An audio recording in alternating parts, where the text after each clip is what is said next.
I try, but I don't do too well with apologies. I hope I don't run out of time, cause someone call a referee. Y bien, estamos en esta oportunidad con un tema que de alguna manera tiene alguna conexión con otro programa que ya emitimos en este espacio de Nuevas Miradas, no en Canal 10, que se trata del sufrimiento actual. Decía yo que ya tratamos porque el otro hablaba de la contracara del sufrimiento, que es precisamente la felicidad.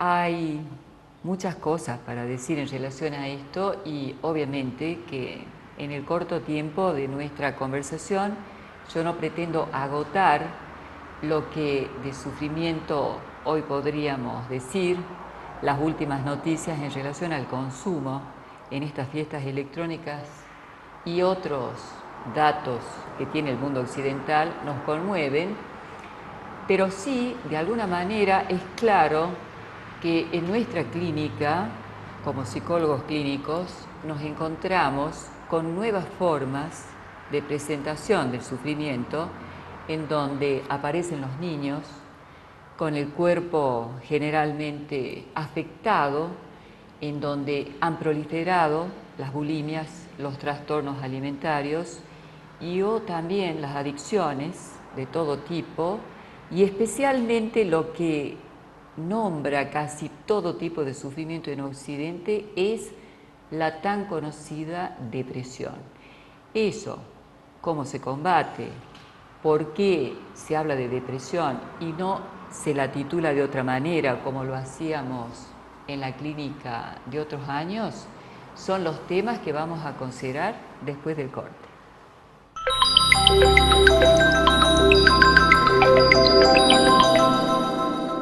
El aire es nuestro. Inicio de espacio publicitario. El aire es nuestro.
El aire es nuestro.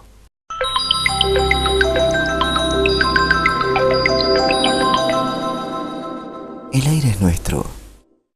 Y acá con nuestra invitada, la licenciada Silvia Robles. ¿Cómo estás, Silvia? Bueno, muy bien. Un gusto estar acá nuevamente. Para mí también. Es una colega, bueno, lo de la felicidad era más simple, pero esto del sufrimiento nos complica un poco la conversación. De cualquier manera, bueno, nosotros no vamos a retroceder ante el desafío. Bien, sí. La felicidad, bueno, una palabra antigua como el ser humano. Sin embargo, sabemos que la felicidad estaba vista como instantánea, como esporádica, y sin embargo ahora hay como una adicción a la felicidad donde se quiere estar feliz todo el tiempo. Eso significa que también esta transmisión que hacen los adultos a los jóvenes, donde los jóvenes piensan, bueno, que felicidad significa, bueno, consumir. Por supuesto que también están los adultos que son los que mueven el mercado del consumo, y así de este modo, digamos, todos estos síntomas actuales que son la adicción a los tóxicos. ¿Sabe qué pensaba? Qué lejos que estamos, diría yo, qué lejos que estamos de ese mundo, ¿te acordás? cuando en nuestra infancia se hablaba del Valle de Lágrimas. Este mundo es un valle de lágrimas. Qué gracioso, digo yo, cuando te escucho, porque esta puntuación en relación al mandato de que hay que ser feliz a cualquier precio y todo el tiempo, está muy alejado de esa civilización en donde se contemplaba la posibilidad de no ser tan feliz o que también tener algunos intervalos de alguna manera formaba parte de una vida normal. Sí. En cambio que ahora uno se encuentra con que las personas, en primer lugar, el fracaso para ellos es casi, te diría, el nombre de la anormalidad. Y el fracaso rentable, porque no es cualquier fracaso, ¿sí? A lo mejor han fracasado como padres, los chicos tienen una serie de dificultades, pero se consideran exitosos porque tienen una buena renta, tienen un buen ingreso y solo se trata de dinero o de espacios de poder. Y la significación de la felicidad en términos de lo que puede ser la familia o que las cosas marchen en el lazo social como en otras épocas, ha perdido su vigencia. Entonces esta puntuación tuya sobre que hay que ser feliz y todo el tiempo se da de la mano con el consumo, porque no hay otra manera de ser feliz todo el tiempo si no es por la vía de inclusive la medicación, y ha crecido mucho los psicofármacos, y no solamente en la Argentina. Leía una estadística de Holanda donde el 35% de los niños en Holanda en el año 2008 están consumiendo medicación para los llamados trastornos de aprendizaje, porque son hiperactivos, porque no se concentran, cuando en realidad lo que el niño está mostrando con esto es su manera infantil de deprimirse, entre comillas, o que no está pudiendo articular de otra manera con el mundo y la vida. O está mostrando que algo no funciona bien y que es importante en realidad que lo muestre, porque este síntoma dice algo y también algo se puede hacer. Es un llamado a los padres, en el caso, bueno, de lo que vos nombrás, la hiperactividad, que a veces estos chicos tan inquietos y que luego son medicados, esconde en realidad una depresión infantil. Así es. Algo que ellos, esta cosa de tristeza, o de no poder saber qué hacer, no tener respuesta ante la muerte, ante las preguntas que son preguntas normales de la infancia, aparece esta como respuesta y como salida de ese aplastamiento, de esa bulia, digamos, aparece esta hiperactividad como una respuesta, como una salida, como un síntoma. Entonces, atrás de esa hiperactividad hay una depresión, un niño deprimido, un niño que tiene un problema y que no hay que pensar que solo es la medicación, porque la medicación va a tapar algo sin hacer nada por el chico. Entonces el tema es ver qué es lo que le sucede y escuchar a este chico, fundamentalmente escucharlo. Qué lindo que sería posible, realmente qué lindo sería poder hacer este abordaje como lo hacíamos generalmente, pero hay situaciones en donde prácticamente el estado de cosas nos impide esta intervención como nosotros hacíamos en otras épocas. Me contaba un colega que en el hospital a donde trabaja, cuando se trata de tratar a los adolescentes, les pregunta: ¿y tu papá a qué se dedica? ¿En qué trabaja? Y los adolescentes miran, en primer lugar no saben qué hace el padre, otros tampoco lo conocen al padre, y desde ese punto de vista, en donde no hay a quien de alguna manera interpelar o ante quién o que te explique, uno dice: ¿qué va a pasar con la Argentina después de esta década ganada, donde muchos niños han nacido de madres que han recibido un subsidio y no tienen idea de quiénes son los padres, porque tampoco son padres, han tenido una relación con estas adolescentes que trajeron al mundo un niño solamente para incluirse con un subsidio, lo cual nos lleva a otros problemas económicos gravísimos de público conocimiento. O sea,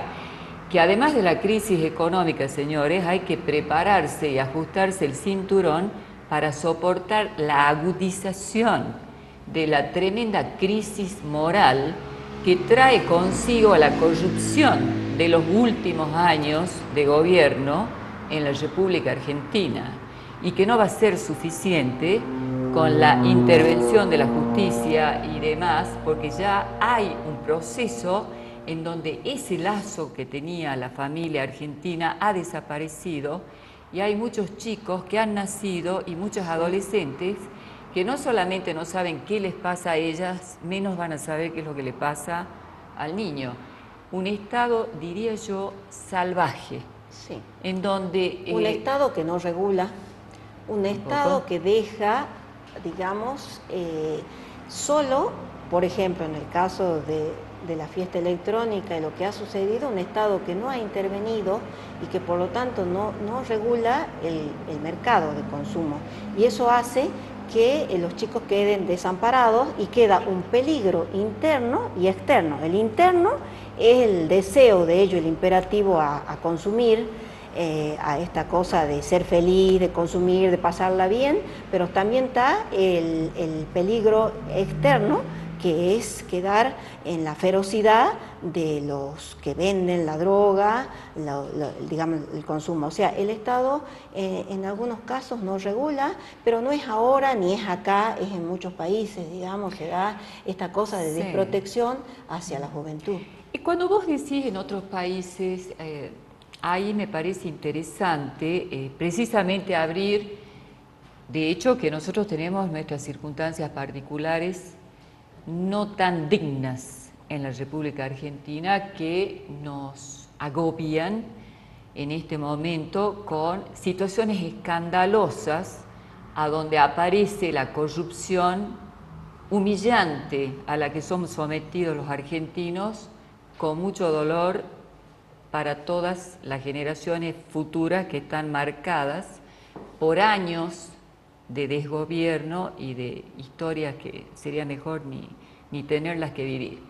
Pero abriendo un poco el panorama en relación a lo que plantea la civilización neoliberal, es también preocupante este empuje al consumo y el nuevo paradigma, podríamos decir, de la felicidad, que va de la mano de la infelicidad, porque no se puede pensar esta depresión y esta cura masiva por la vía de los medicamentos o la evasión por la vía de la adicción de todo tipo, hasta la tecnología digital o a los mismos fármacos, por supuesto, si no tenemos en cuenta que los ideales que regulaban la vida de las familias en Occidente han sido sustituidos por otros ideales que te empujan a ser feliz teniendo más, y en esta comparación en donde lo que se juega es nada más que eso y una casi reducción de otros valores que teníamos nosotros cuando niños. Y han sido reemplazados, digamos, lo que decís vos, la civilización, los ideales,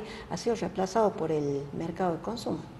Lo que ahora, porque antes lo que daba lugar, digamos, lo que civilizaba, lo que regulaba, era la cultura, pero no la cultura en términos, cuando uno dice cultura, no es lo académico. La cultura es instituir a un otro, considerar al prójimo, ceder cuando hay que ceder, la tolerancia, digamos, ceder fundamentalmente esa cuestión egoísta que tiene el ser humano por naturaleza, que bueno, los psicólogos le llaman el narcisismo, pero ceder para poder vivir en un mundo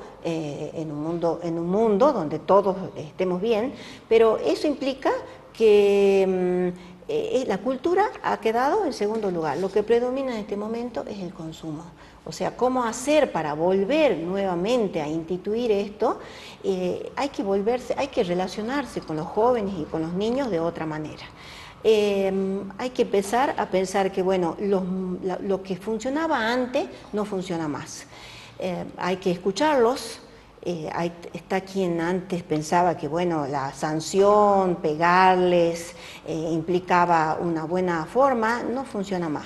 Tampoco bueno, pegarle a los niños tiene consecuencias clínicas, digamos, ya lo dijo Freud en 1900, donde decía que pegar a un niño implica después una excitación que trae sus consecuencias. Entonces, no es la forma pensar que, bueno, es la sanción adecuada. Entonces, la forma, hay que encontrar nuevas formas para comunicarse con los chicos, no solo desde los padres, desde también los docentes. Fíjate que en esta consideración tan profunda que vos haces, pensaba en lo siguiente. En esta sociedad capitalista, en primer lugar, uno tendría que decir y pensar que el objeto de la felicidad, a diferencia de otras épocas, que legítimamente la felicidad era un arreglo en la vida tuya, despierta, a lo mejor después de algún sueño que tuviste, y lo pudiste adecuar al principio de realidad y ser feliz y acomodarlo dentro de lo que serían tus ideales. Eso ha cambiado. El objeto está en el mercado, se trata de algo que hay que consumir y ni siquiera se disfruta del objeto cuando se lo adquiere, porque se disfruta de lo nuevo. Es la carrera por el último iPhone, el último Samsung, el último iPad, sin saber ni siquiera manejar, por dar un ejemplo, sin siquiera saber cuáles son las posibilidades. Esto no está ni en contra del avance, de ninguna manera. Me parece maravillosa la tecnología digital, tiene las bondades que yo consideré en este espacio en más de una oportunidad dentro del marco de la educación, preciosas, como ingresar a una biblioteca París 8 desde Salta o cualquier biblioteca de Estados Unidos a través de convenios, porque existe la digitalización, Internet y los avances. Estoy haciendo simplemente una puntuación, y esto quiero que quede claro, en relación a un empuje desenfrenado para consumir algo que ni se disfruta. Primero, que no es el objeto solamente que está en el mercado lo disfrutable.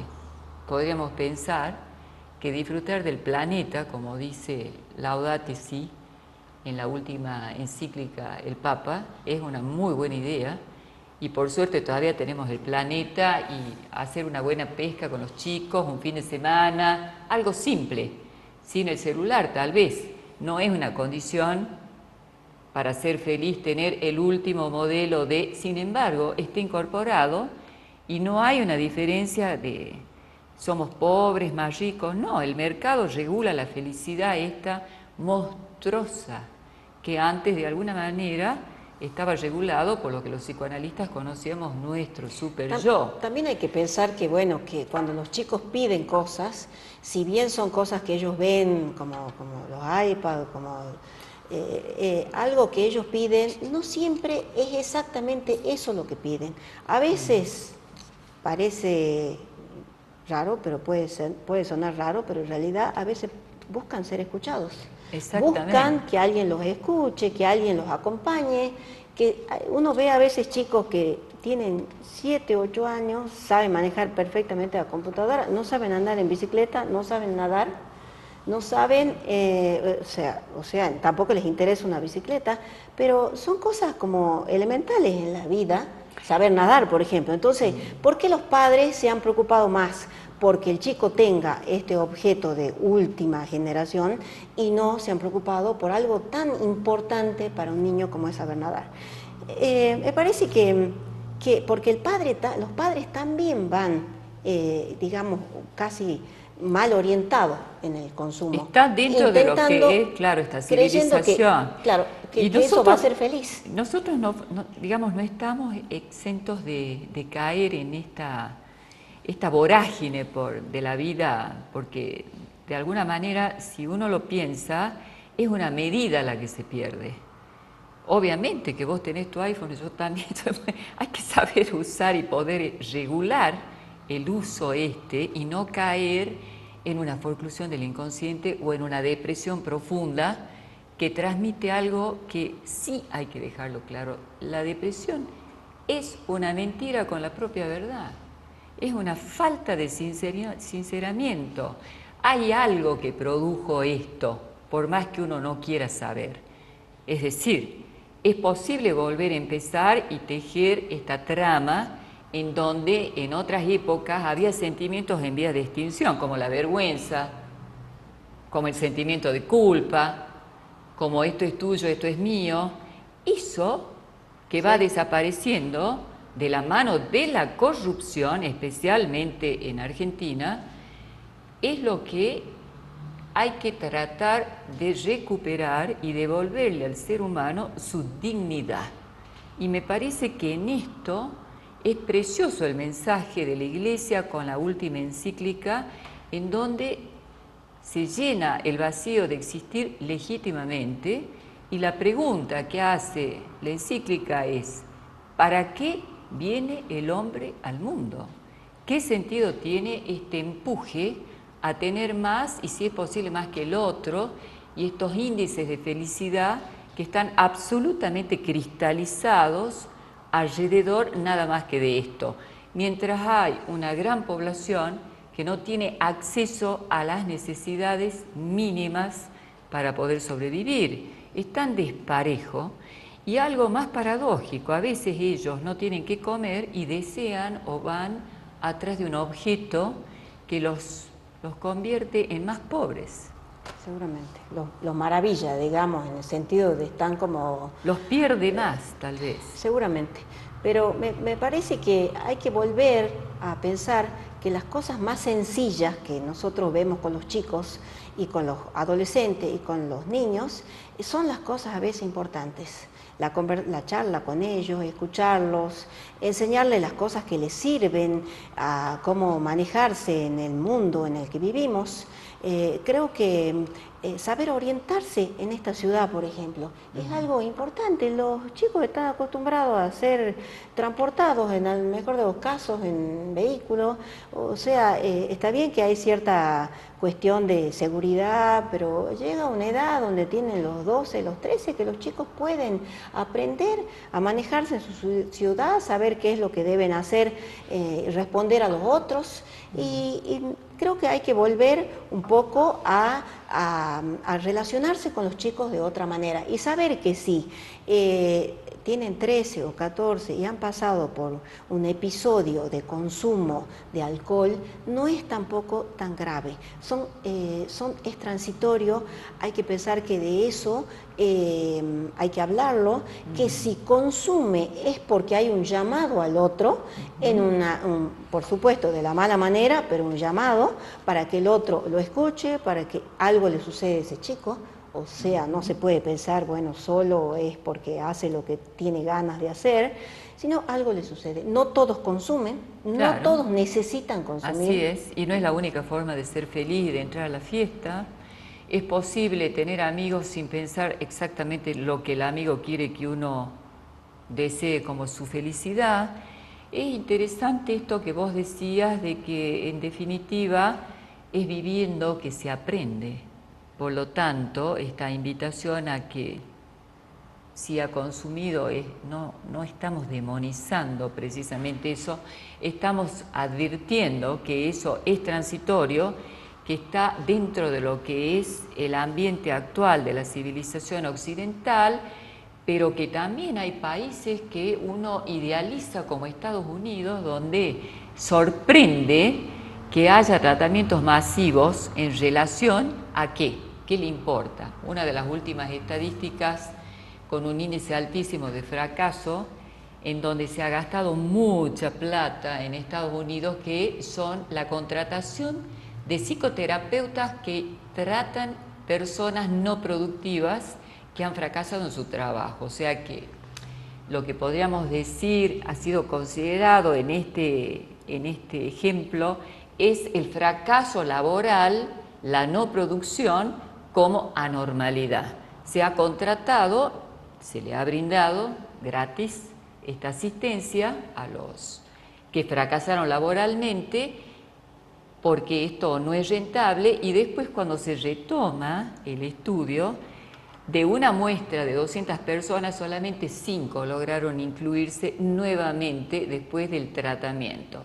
Este fracaso de un tratamiento masivo, dirigido, orientado nada más que a la inclusión laboral para que sea más rentable, nos advierte que no es tan sencillo este encuentro con la felicidad y que tampoco se puede medir la felicidad solamente por un éxito económico y productivo. Sería mejor que sea así, pero no es la única forma de ser feliz, teniendo tanto más de lo que se va a consumir, como cuando yo te decía, a veces ni siquiera saben qué es lo que tiene el iPhone número y ya pasan al otro porque es lo nuevo y se devora lo nuevo que aparece en el mercado sin poder disfrutar de lo que ya se tiene.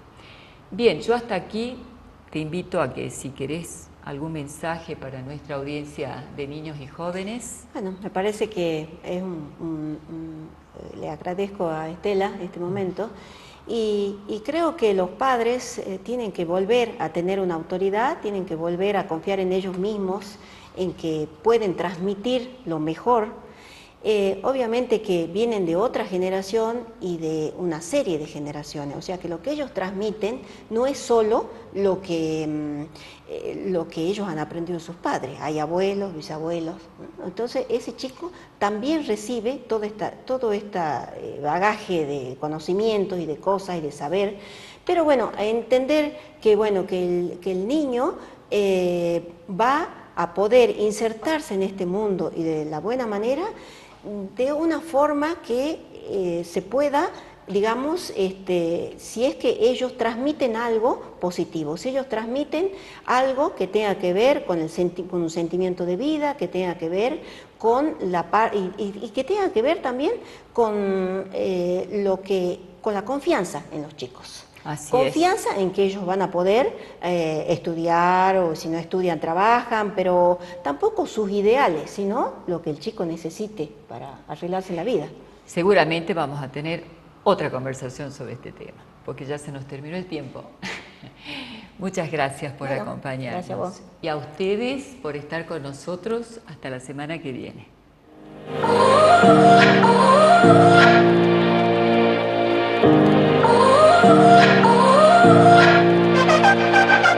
You gotta go and get angry at all of my honesty.